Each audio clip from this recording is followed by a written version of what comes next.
So, do you guys remember RTS? It was like a thing. It was like really big in like the 90s and the 2000s. Yeah, RTS. Like, yeah, there was like it was like a game where like you would play as like a guy. You'd make a bunch of other guys go around and do stuff. Well, anyway, like this is really complicated, and so people stopped playing these games because a lot of people just got dumb. Stormgate is a new RTS. They're bringing it back, and it's being made by I believe Frost Giant Studios. I have it, Command. Repeat, I have it. Mission accomplished. These are the guys that made Starcraft developers. I smell? It seems like the this trailer forces came of out the over a year underworld ago. are a bit upset we didn't get any Starcraft news at BlizzCon this year. But Frost Giant, where many veterans of Blizzard's now defunct RTS team have banded together, is giving us the closest thing we'll probably ever get to a Starcraft 3 with Stormgate. That's right. And over the last few months, I've gotten up close and personal with its second major faction, the Infernal Host. These are the bad boys of the upcoming RTS, and if you were a Zerg main in StarCraft, I think they'll make you feel right at home. Yeah, I think you're probably going to have a lot of, sorry, I got to make sure I'm reconnected, I'm not in queue. You're going to have a lot of, like, overlaps with, like, how StarCraft was versus, like, how this is. Everything like that. I would expect it probably to be, like, exactly the same. That home might be covered in spikes and actively on fire, but I'm not here to judge. Glad you could make it. We gotta move. Yeah, this looks really good. Now. There's a storm coming.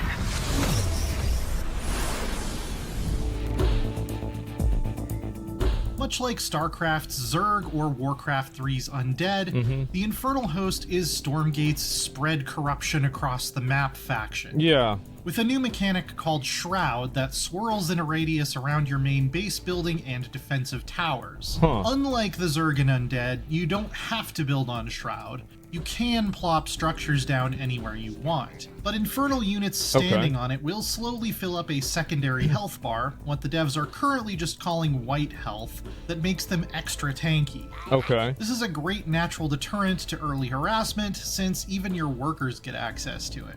Yeah, I think that's one of the things that, like, a lot of times whenever people played StarCraft 2, so my favorite, the main thing that I went hard on in StarCraft 2 was I liked, like, bunker rushing with, like, Terran, and I also liked, my favorite one was the Void Ray in the Protoss. And I remember I had multiple games that the moment that the player would see the Void Ray at their base, they would leave the game.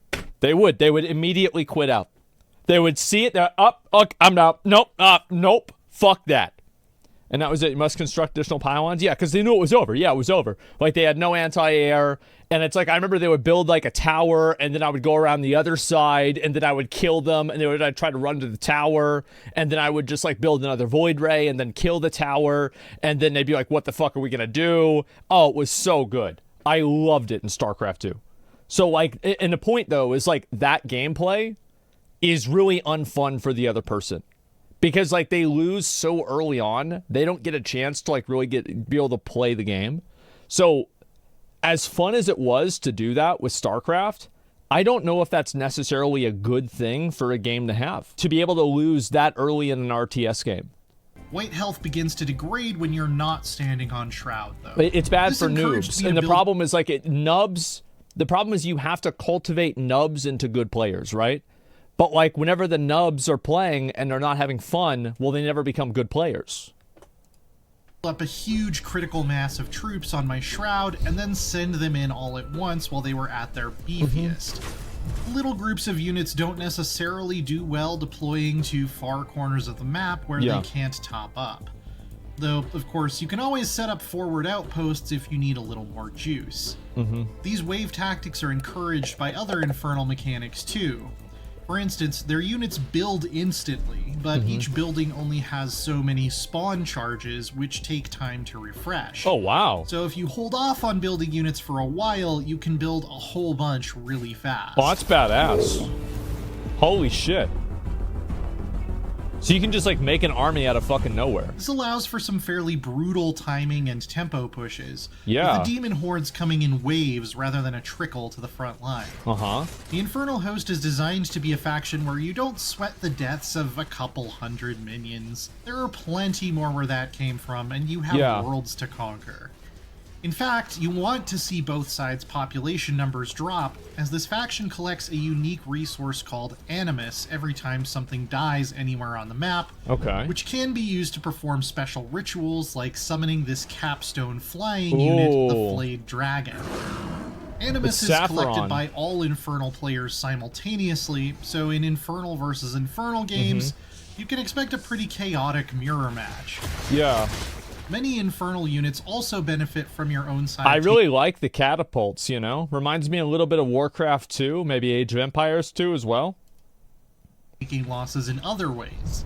This is the Brute, who reminds me a little bit of the two-headed ogre mage from Warcraft. Oh, wow. He's a big, tanky frontline fighter, but Wait a second. Where is it? I think it looks exactly like that.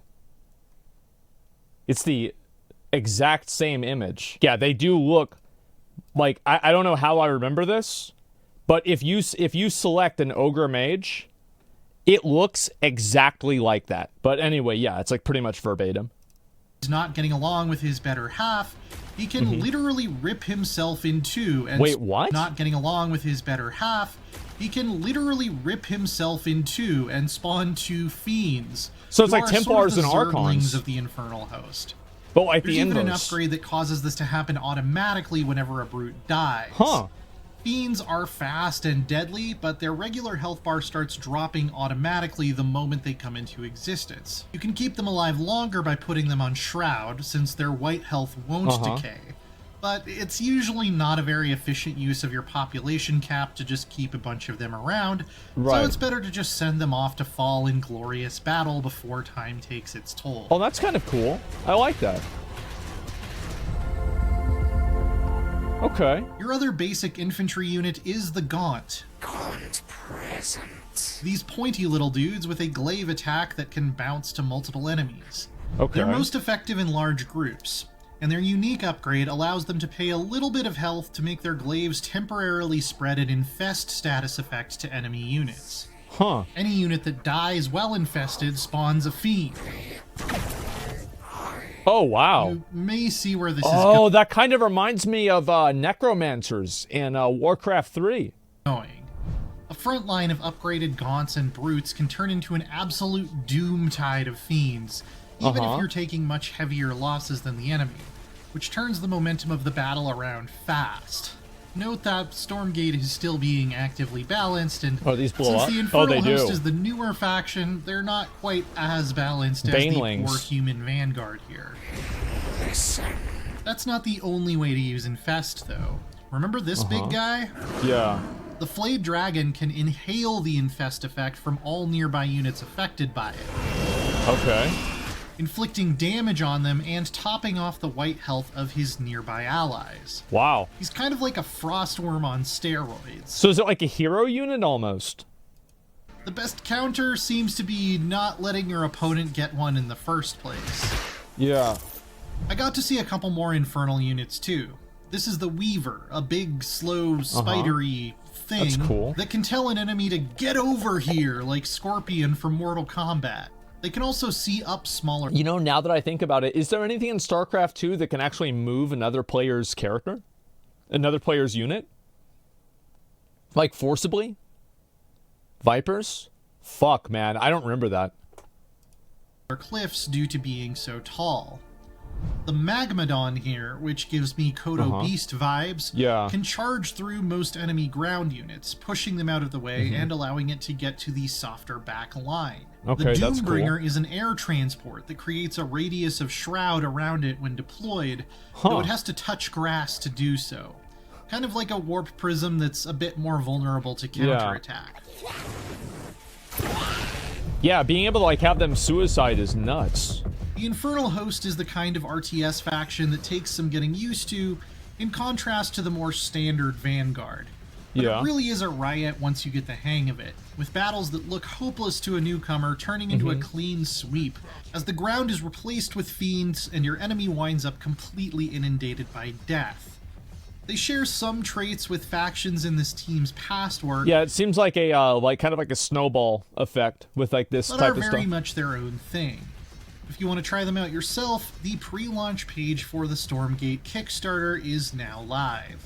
For more on the latest upcoming video games, don't miss our recent hands-on look at Avatar: Frontiers of Pandora. And for everything else, stick with IGN. Damn. Looks pretty good, man. I'm going to be honest. It looks really good. I'm excited. So, the reason why I watched this video, it wasn't just because I was interested in it. It was also because in probably, maybe about a week or so, maybe a bit less, me and S-Fan might be able to play this game on stream. We've been talking to developers, and we're going to try it out. That's right. That's right. And we'll try it out on stream. I know a lot of people haven't really seen it a whole lot, and so we're going to do that. I don't want to promise anything yet. You know, we're going to have to plan things out and decide it, but that is the plan. I think that one problem that RTS has is that micromanaging multiple bases. If they can figure out a way to allow players to be competitive without having to micromanage multiple bases, I think that RTS can keep growing. Like there's micromanaging multiple bases, like microing units. Like those are the two problems that I think RTS games really need to overcome in order for them to be appealing to a mainstream audience again. That's the weakness they have. That's the point. So impossible. Yeah, I'm just saying, like, that's what it is. Because again, like, it's easy to say get good for sure, but like whenever you tell somebody get good, they just get another game. So like, and then you're left with a dead game. That's just it. Because like most people, like it's just a video game, right? Keep that in mind. So yeah, like Command & Conquer Generals. I don't remember that game very well. Now there's no way to remove multiple bases without making a bad strategy. They won't do that. Yeah, well, I'll be curious to see if there's a way for them to handle it or not. I don't know. The skill gap is micro. Make it mainstream. It needs to be reduced somewhat. Yeah, that's just what it is. I understand it because like for me, I really had a hard time. Like, I was a new player in Starcraft 2. Like, I only had maybe like 200-300 hours into the game.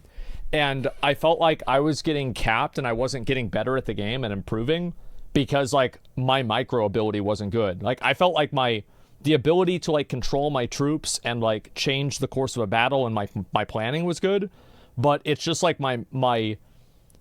it's like a weird way to say it. Like, but, like, my macro management of all of my bases and a micro of that macro management was very bad. That was my weakness as a player. And I just didn't find getting better at that fulfilling, and so I stopped playing. So yeah. StarCraft 2 is still seriously the highest skill ceiling of any game ever. Well, I'm pretty sure a lot of people thought Brood War was really hard too, and maybe they still do.